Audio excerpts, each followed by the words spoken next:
Welcome po sa another video ng Jojo Abellano YouTube channel. I'm yours truly, Jojo Abellano. So guys, ito po yung isang topic na naman na masustansya na at alam ko na marami kayong matututunan. Po yung isang paggawa ulit sa Mojo Shop. Sabi ni Bossing na tumingin, connecting rod.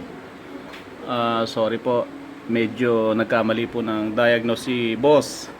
Ito po yung problema natin dyan, kaya maingay yung makina.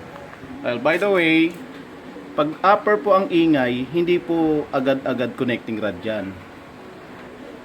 So ito po yung findings ko, no?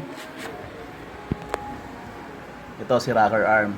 So mapapansin niyo, tingin yung bearing, naglalaro.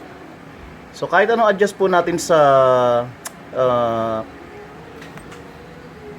ito dito sa screw na to, hindi po natin siya gauge ng maayos kasi nga naglalaro si bearing. Yan, ito bearing na to. Yan. So kahit isagad po natin adjustment nito, useless. Iingay at iingay po yan. Bakit? Dahil sa bearing. Paalala ko lang po, halimbawa nasiraan kayo nito, i-check po ninyo yung meron kasi stick, may stick bearing yan eh. Ayan, yan.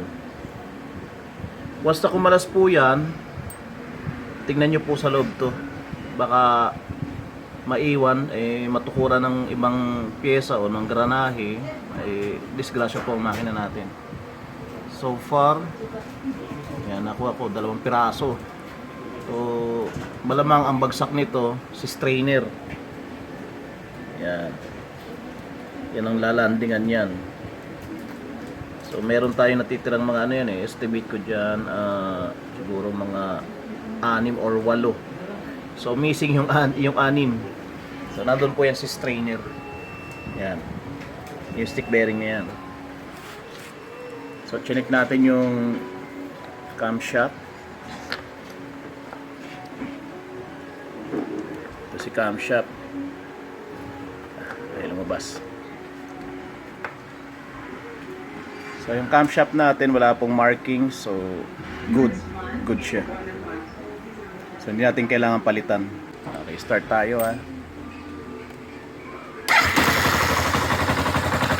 So yan. Yung tunog kanina na parang may ginagrinder, hindi po baba makina yun mga paps.